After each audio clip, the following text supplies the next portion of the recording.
آئیے ہم خدا کے کلام مقدس میں سے آج اس بات پر غور کریں گے۔ آج کا جو ٹاپک، جو مضمون ہے، یہ پہلا پارٹ ہے، مقدس سلیمانی ہیکل، تاریخ اور غیر قومیں اور خداوند کی آواز۔ ہم اس پر غور کریں گے کہ خدا نے کن لوگوں کو یہ جگہ دی اور کن سے وعدہ کیا اور کن لوگوں کی یہ جگہ منتخب ہوئی خدا کی طرف سے۔ اگر ہم خداوند کے خلاف چلتے ہیں اور اس کے لوگوں کے خلاف چلتے ہیں تو یقیناً ہے کہ خدا ان سب کو بھی سزا دے گا۔ اسی طرح جب قوم بنی اسرائیل نے بھی خدا کی نافرمانی کی، جن کو خدا نے وہ جگہ دے دی، تو خدا نے ان کو ملکوں میں تتر بتر کر دیا۔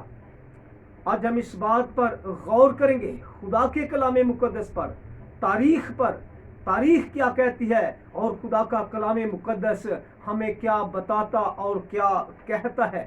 اس لیے آج ہم اس بات پر غور کریں گے۔ اس سے پہلے کہ کلام کو شروع کروں، کسی نے خوب کہا ہے، جھوٹ کبھی عزت نہیں پاتا، چاہے اس کی پیشانی پر چاند نمودار ہو جائے۔ سچ کبھی ذلیل نہیں ہوتا، چاہے سارا زمانہ اس پر کہکے لگائے۔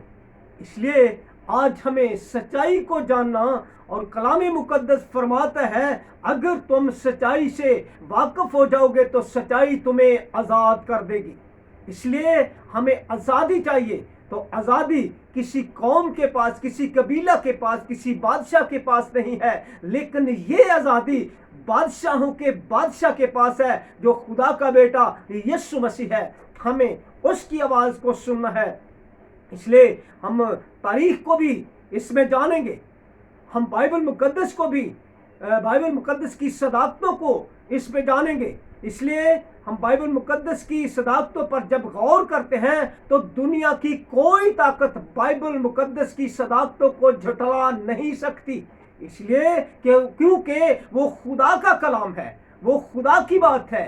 خدا نے اپنا کلام اپنے لوگوں کو دیا اور ان سے فرمایا، اور جو کچھ فرمایا ہم بائبل مقدس میں اور تاریخ کے صفحات کو، اوراق کو اٹھا کر پلٹتے جائیں گے تو یقیناً ہے کہ یہ ساری باتیں ہم اس بات میں جان جائیں گے، کلام مقدس سے جان جائیں گے۔ ہم دیکھتے ہیں کہ جب 1917 عیسوی میں جنرل ایلن بی یروشلم کو اس نے فتح کیا تو بائبل مقدس کی صداقتوں پر اس نے مہر کر دی، اس لیے کہ بائبل مقدس سچائی پر ہی مبنی تھی۔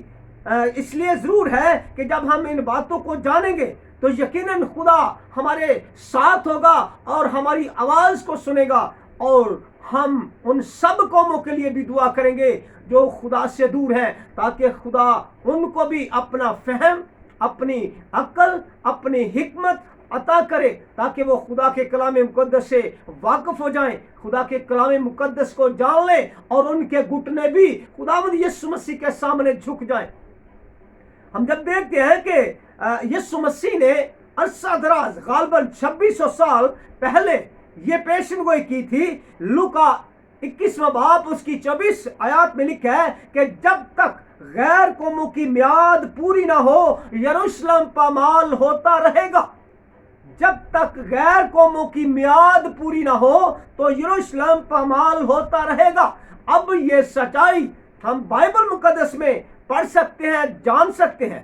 اس لیے جو بھی اس کلام مقدس کو سنے، اس مضمون کو، اس ٹاپک کو سنے، اس ویڈیو کو دیکھے، تو ضرور ہے کہ وہ اپنا کردار ادا کر دے، کیونکہ یسوع مسیح نے کہا کہ تم تمام دنیا میں جا کر ساری خلق کے سامنے انجیل کی منادی کرو۔ اس سے آپ انجیل کی منادی کریں گے جب آپ اپنے گروپس میں، اپنے کسی بھی طریقہ سے قوموں تک اس کلام کو پہنچائیں گے تو یقیناً کہ خدا آپ کے ساتھ ہوگا، آپ اس کے کلام کو پورا کر رہے ہوں گے۔ اگر کوئی مسیحی ہے تو پھر اس بات کو جانے کہ میں نے اس کلام کو قوموں تک پہنچانا ہے۔ یہی بات ہے، یہی وہ طریقہ ہے جس کے سبب سے ہم نے خدا کے کلام مقدس کو قوموں تک پہنچانا، تاکہ قومیں خدا کے کلام سے